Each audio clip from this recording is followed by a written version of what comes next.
Hey everybody, welcome back to Tim Travels. It's still November 30th, 2023. So, little history stuff.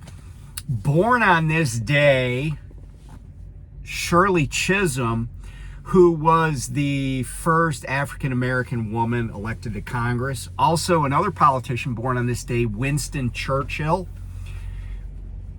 The actor Ben Stiller, dude's pretty funny, he was born today. Also, Mark Twain. Mark Twain was born on this day in Florida, Missouri. He actually died in Connecticut. He was 72 when he passed away. So all of them born on this day. And also on this day, President George H.W. Bush, the 41st president, passed away on this day. And he shares that distinction with Evel Knievel, who passed away on this day. In 2007, Evel Knievel was 69. And he's a pretty tough dude. I read, I don't know why, but I read like a short bio of Evel Knievel, and his career is quite remarkable. But certainly a guy that, I just remember him being on Wide World of Sports when I was a kid, and jumping over the fountain at Caesars, or trying to jump over the Snake River Canyon. I always think of that when I'm in Twin Falls, Idaho, because it's not the site. Like if you go into Twin Falls, like coming from the kind of like the main entrance, you cross over the canyon, and it's not too far from there where he tried to jump across with his rocket motorcycle. So anyway, Evel Knievel, rest in peace. So I wanted to talk today, or in this video, about a question that's been asked.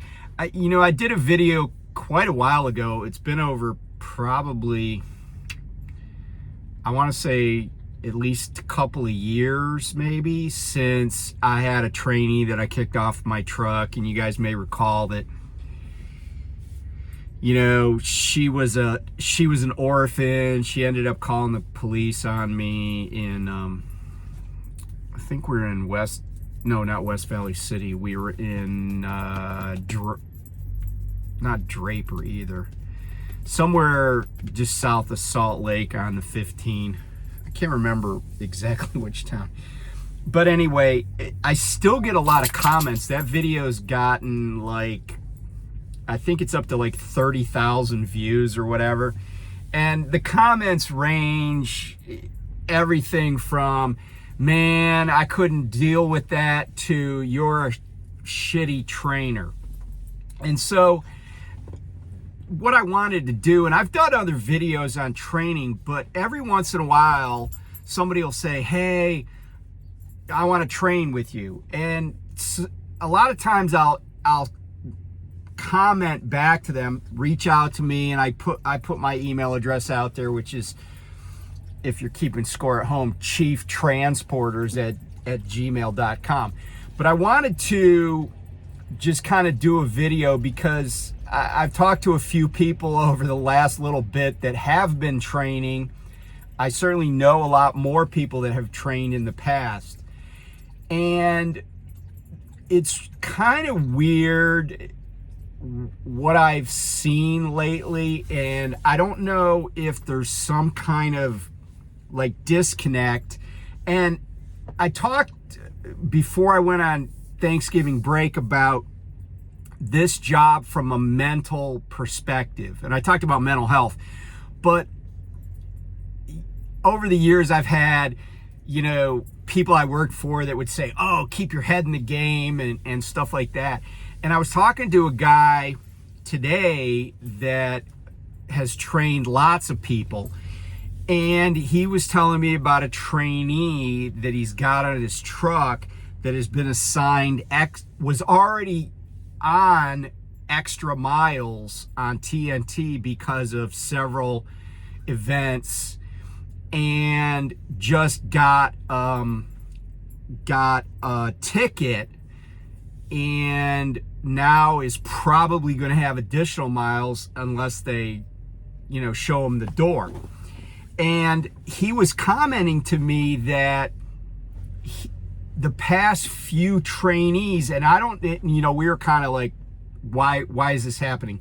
But the past few trainees he's had issues where they started out well.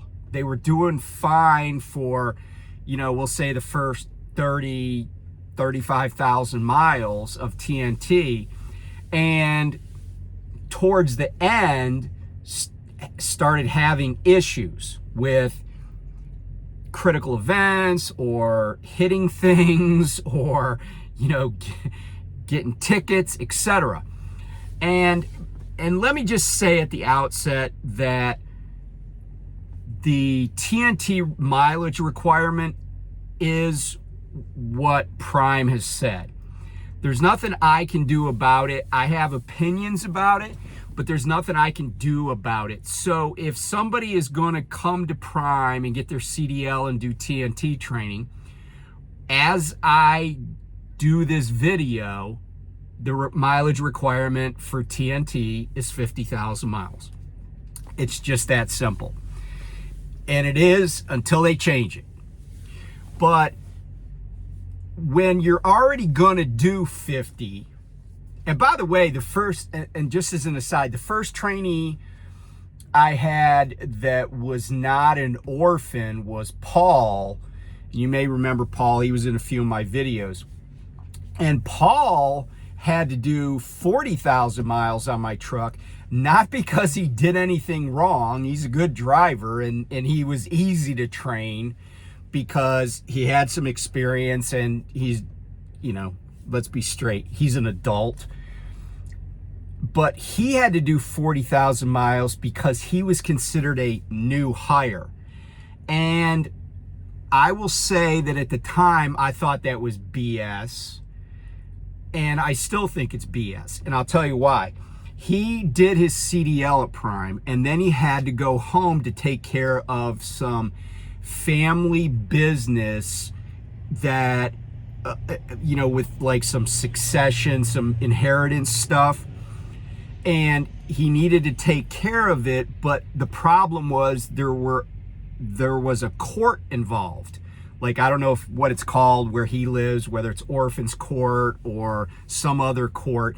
But anyway, it was about a will and inheritance and stuff like that. It wasn't like, I didn't get the feeling it was some litigious process. I think it was just like checking boxes, jump through hoops to make sure everything was legal. Well, he went home, and unfortunately he was home longer than he anticipated, and that length of time was over 30 days. I think it was slightly over 30 days, but in any event, it was over 30 days. So when he came back, even though he hadn't driven with anybody else, Prime was like, oh, you're a new hire, or you're a rehire. And that triggered them just, and I will say arbitrarily, just tacking on 10,000 miles. And the first month, he was under the $900 a week system, but they only were paying him $800 a week. And what I did, and I'm not telling you this to sound like I'm some special human being, but I just told my wife, I'm like, hey, let's just give him $500 to make up for it.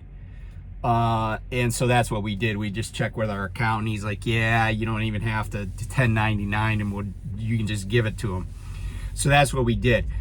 But I do feel like sometimes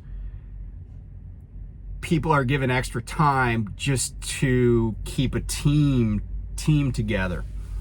So anyway, with all that in mind, like people getting complacent, things that can go wrong, I wanted to talk about what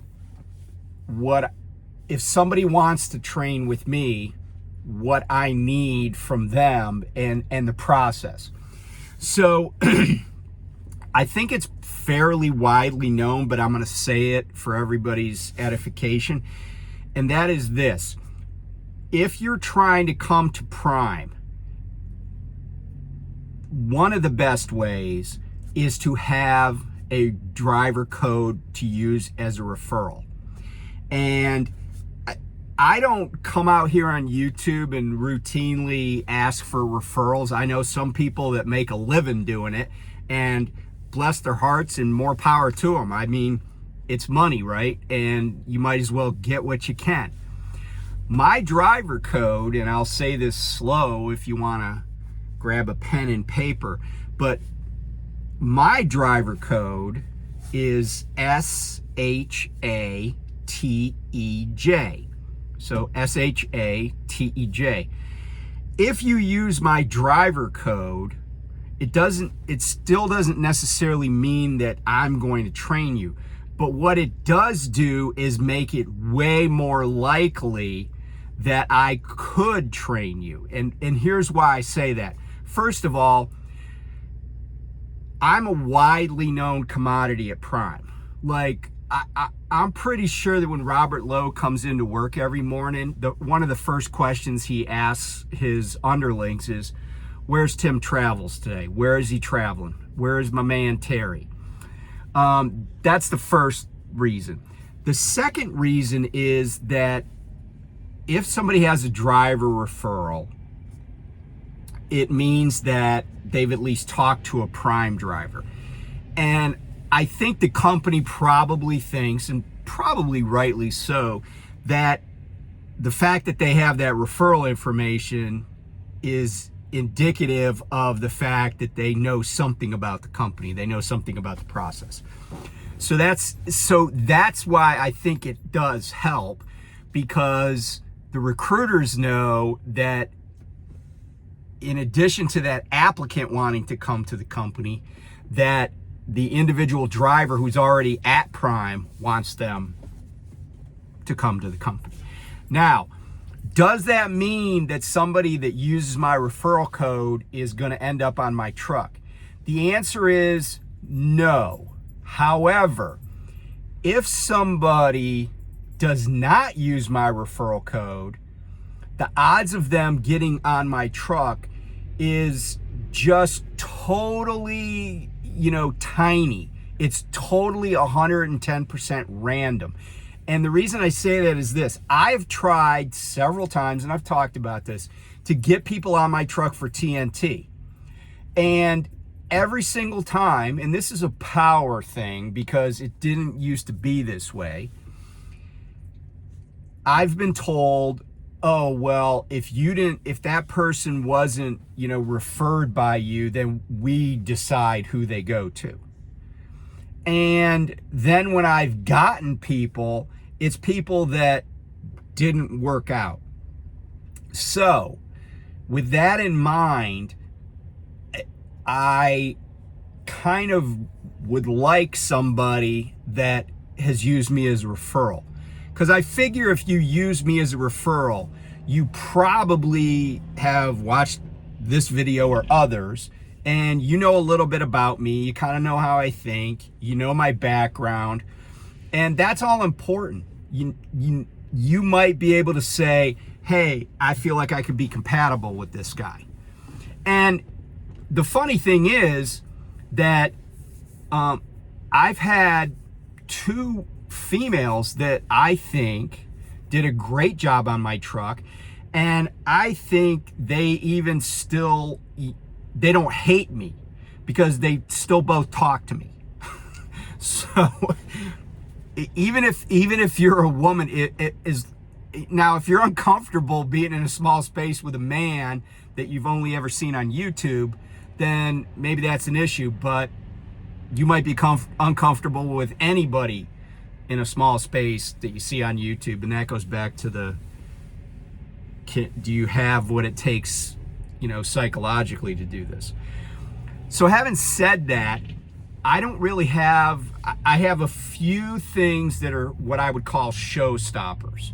First of all, and this is one of the few things that I think Prime even tries to coordinate, you can't be a smoker, can't be a dipper, can't be a vapor. That's just That's just my requirement.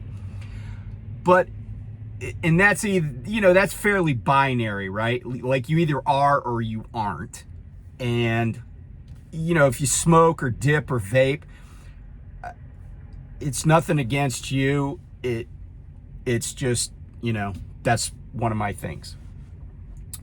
And by the way, even if you say, oh, well, I'll only smoke when I'm off the truck, it still brings stuff in the truck that smells like smoke. I had parents that smoked when I was a kid.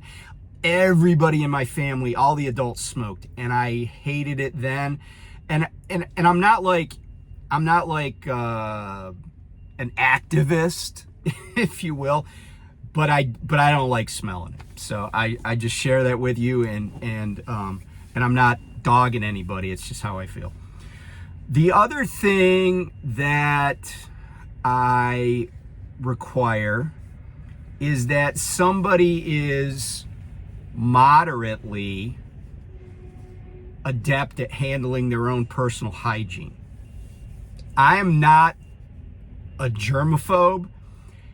A little bit of dirt doesn't bother me.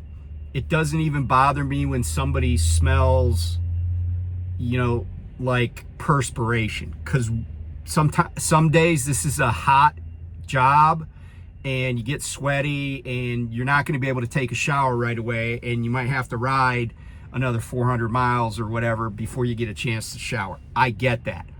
What I don't want is, and let me just do a little sidebar here.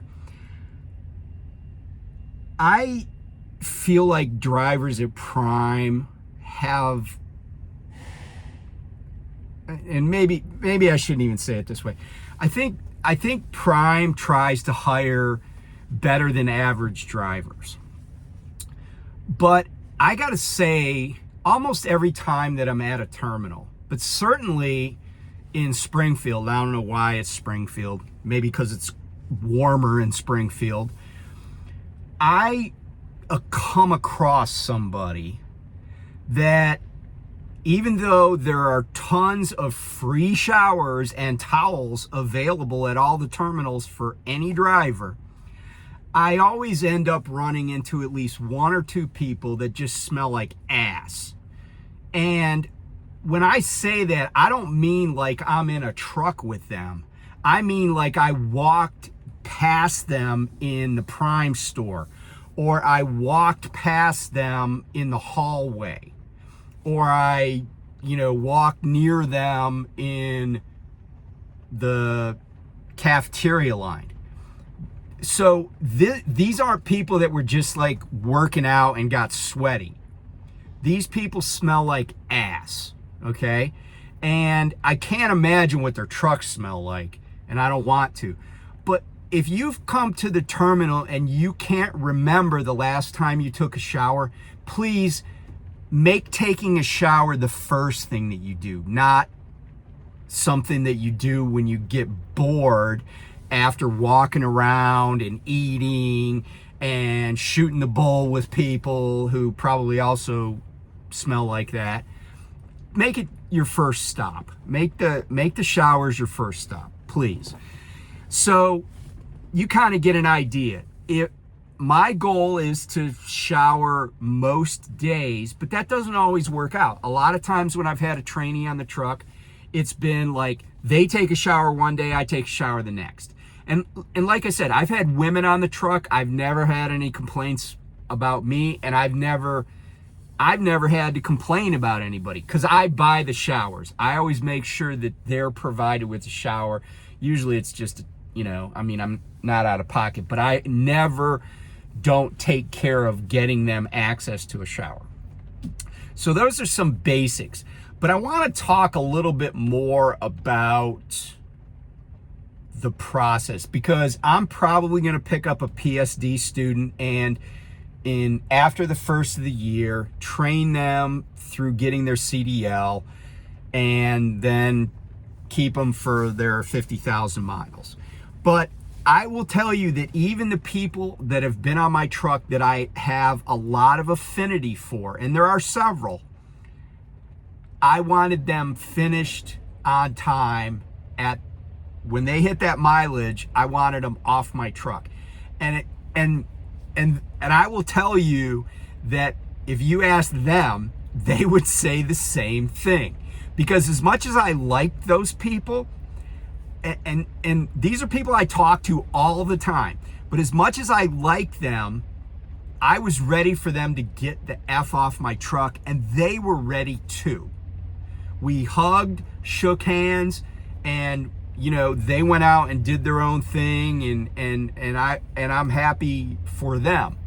But I don't want somebody that's gonna make mistakes over and over and over again and not accept correction and not take responsibility for stuff. I was talking to my son today, and he wasn't the one I was referring to earlier, but he was telling me about, I don't even know how he got on the subject, but he's running, and he has a trainee with him who's I think already upgraded. So actually the guy's not a trainee, he's a co-driver now. But and they're just waiting for him to get on a truck. But my son was telling me about some people, trainees, who have lost or left behind load locks. And I'm not one of those people that's anal about load locks. Like, if somebody needs one, I'll give it to them. I don't really worry about it. It's never seemed to be an issue. But what I did say to my son was, if somebody loses a load lock or doesn't account for it, I feel like I would probably say to them, at the next truck stop, you need to go buy me a load lock. And the reason I say that is not because I care that much about a load lock, but in this business, and I was in the military, and the military is really good at teaching people about responsibility and accountability and knowing where your equipment is. And I don't care whether you're a rifleman or you are on a ballistic missile submarine or you're flying a fighter plane, you got to know where your stuff is. Like, nobody wants a fighter pilot that it's time to scramble the ready aircraft, and he's like, oh man, I can't find my helmet. Does anybody have a helmet I can borrow? Nobody wants that. Nobody wants an infantryman. It's like, where the hell did I leave my rifle? That's what the military's good at. And I said, you can't lose stuff in trucking. Like, if you lose the bills, you're not going to get paid for quite a while on that load, and you shouldn't. You should have, there's certain things that you got to keep track of.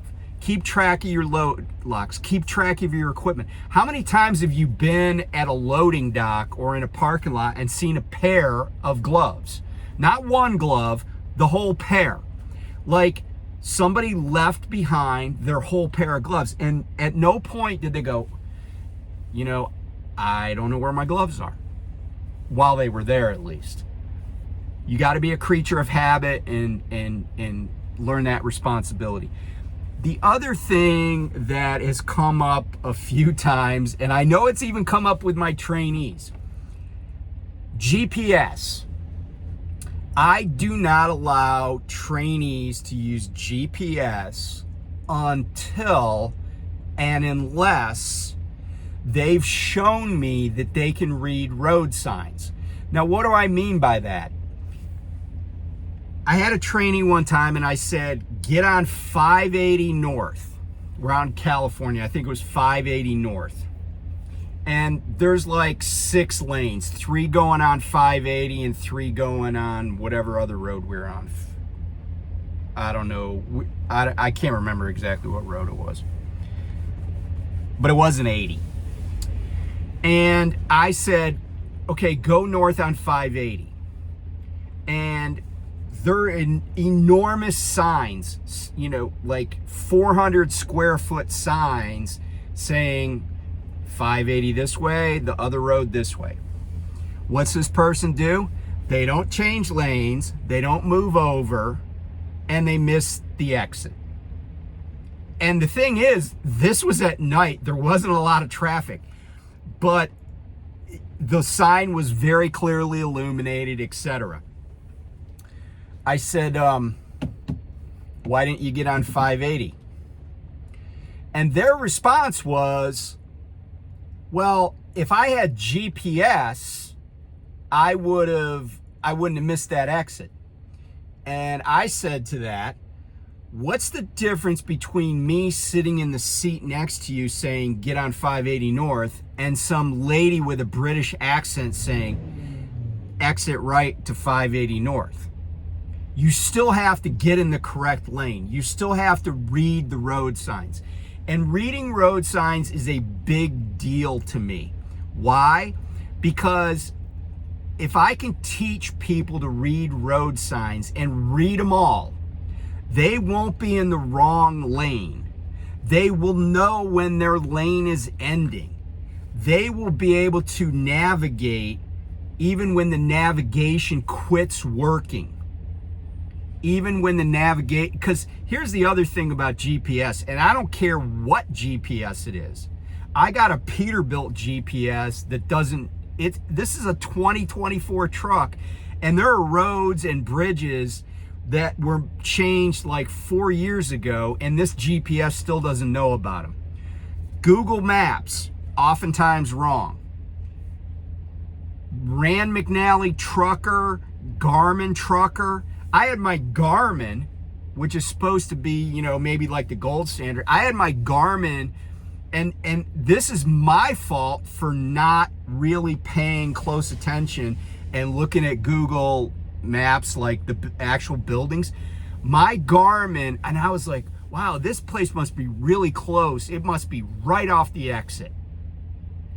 My Garmin literally took me to a spot on 495 outside of Richmond, Virginia, and said, you have arrived, and expected me to hike through the woods to the distributor or to the warehouse that I was supposed to go to. No GPS is 100% accurate, and they are often wrong, and they often are confusing. I teach people to read road signs. That's my thing. If that's going to F you up, then please don't ask to be my, to train on my truck. I very strongly believe in understanding what direction you're, without any electronic devices aiding you. Understanding how the interstate system is marked, how mile markers work, how you can tell what direction you're heading, ordinally, not actually, but what direction you're heading based on what mile markers are saying. And, for those of us who know all this, it seems rather simple. But for many people, it's not. And you have to you can't just rely on GPS, because GPS is also a distraction. I'm very confident that there have been truck drivers that have hit cars in front of them while they were looking at their stupid GPS. And that's one of the reasons, by the way, that I don't like DriveWise, because it requires me to turn my eyes from the road. And a lot of times way stations are in crappy places where there's like oncoming and offgoing traffic. I went by one today, it was closed, but there were all these cars streaming on about a half a mile before the exit for the way station. And I'm trying to look down and to the right to see if I can just go past. That's why I don't like driveways.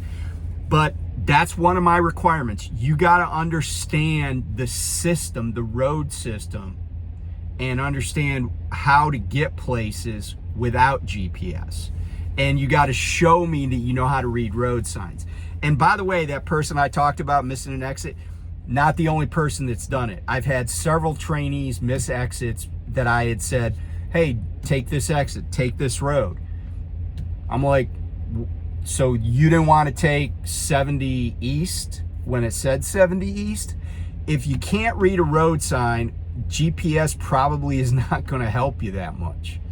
And a lot of times GPS cannot keep up with how fast things happen on the road.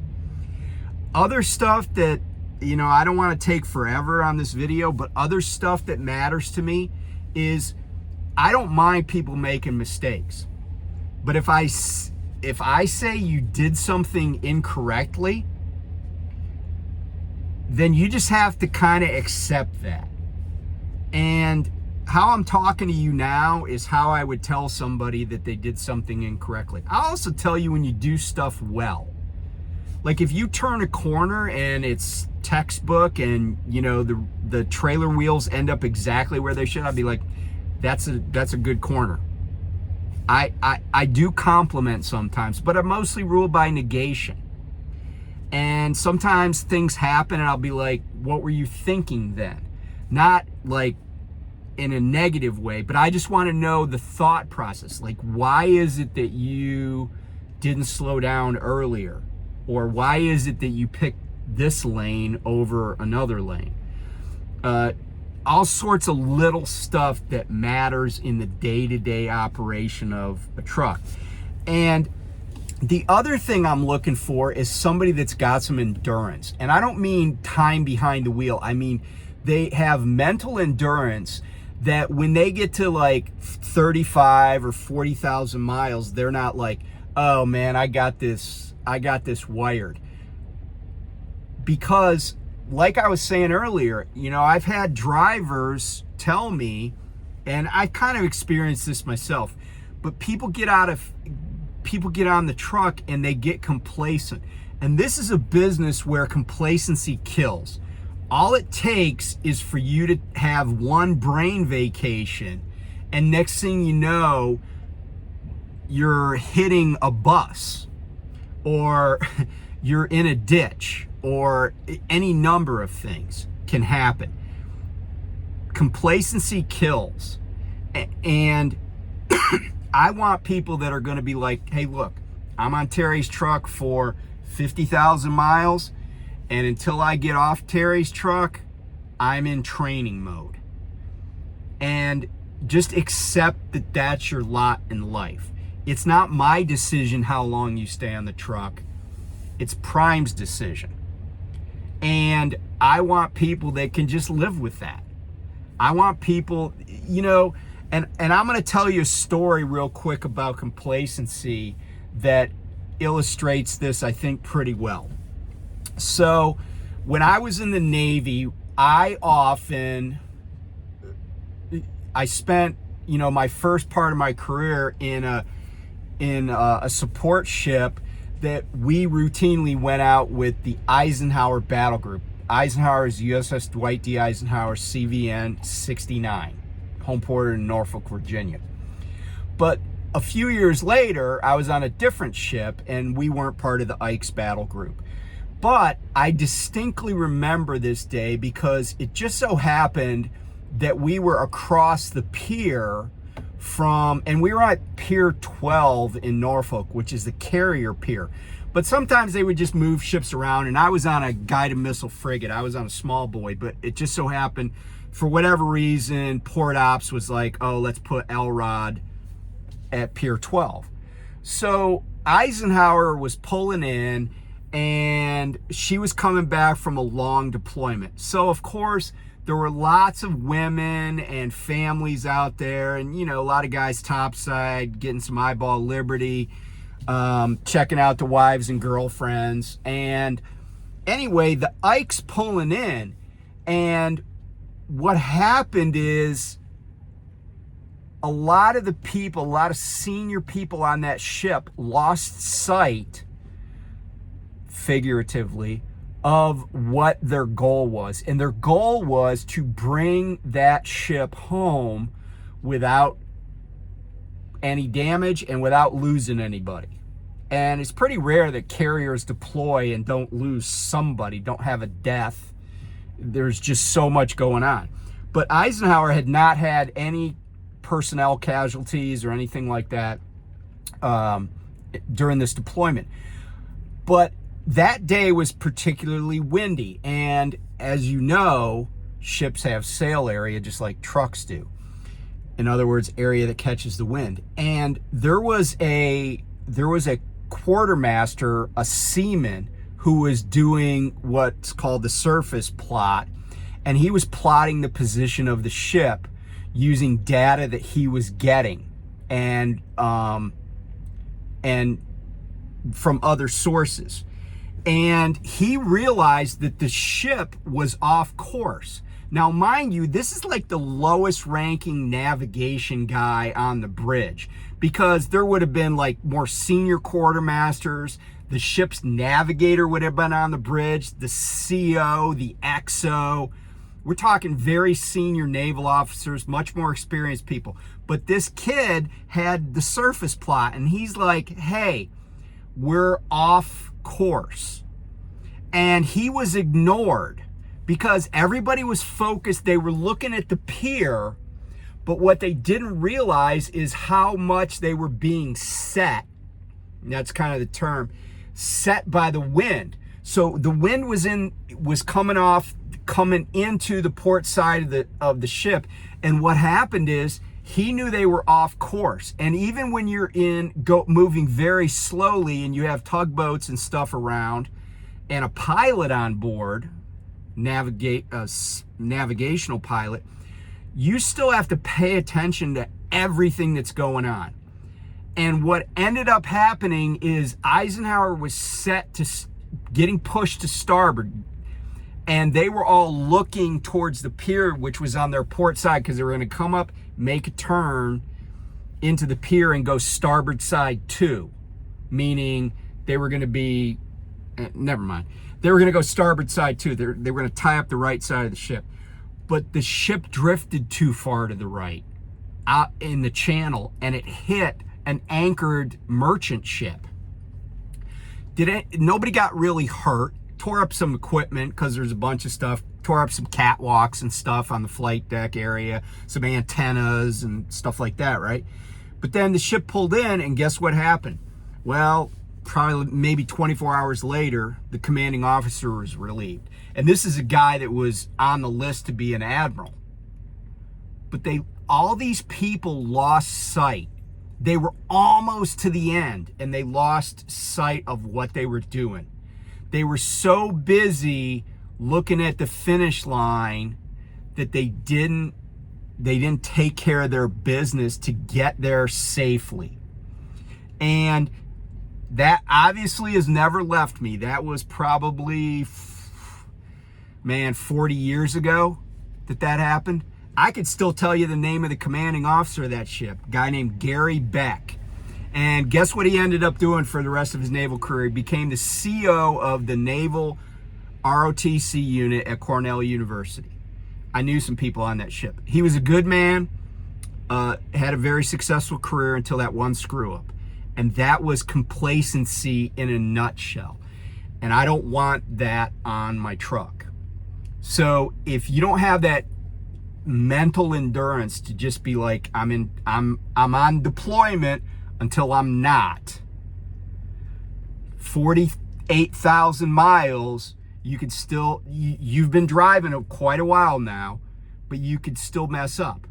I've driven as a truck driver, I don't know, probably, I would say at least 500,000 miles, but I could go out here tomorrow and have a really bad wreck and have it be my fault if I get complacent.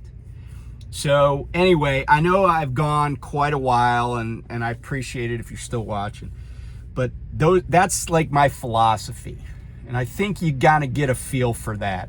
So if that's what you want to do, is train with me, and you're coming to Prime right after the first of the year, SHATEJ, use that code, reach out to me at chieftransporters @gmail, and see if it's a good fit, and we'll go from there. So thanks for watching. Talk to you soon.